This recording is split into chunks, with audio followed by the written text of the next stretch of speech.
నేను అమ్మాయిని చేసుకున్నాయినా. ఎందుకో? ఆ అమ్మాయి అందంగా లేదు. నువ్వు కూడా లేదు కదా.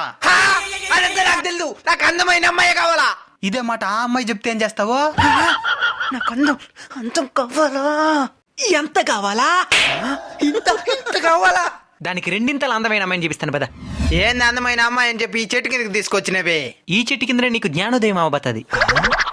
అమ్మ అందంగా ఉంటదా? మా అమ్మకేమే మహారాణి లాగా ఉంటాది. సరే ఇప్పుడు నిజాలు మాట్లాడుకుందాం. మీ అమ్మ పొలికే నీకు వచ్చింది. నువ్వే అందంగా లేదని ఫీల్ అవుతున్నామంటే మీ అమ్మ కూడా అందంగా లేనట్టే కదా. మరి నీకెందుకు మీ అమ్మ మహారాణిలా కనబడతా ఉంది? నీకే కాదు, ఈ ప్రపంచం నుండి ప్రతి బిడ్డకి తన తల్లి అందంగానే కనబడుతుంది. కారణం అమ్మ రూపం కంటే అమ్మ మనసు అందంగా ఉంటది కాబట్టి. నువ్వు అమ్మ రూపం కంటే అమ్మ నీ మీద చూపించే ప్రేమకే ఎక్కువ విలువిస్తున్నావు కాబట్టి. అమ్మాయి అందంగా ఉందో లేదో చూడాల్సింది నిన్ను అమ్మలా చూసుకోగలదో లేదో మాత్రమే చూడాలి. సరే మామ.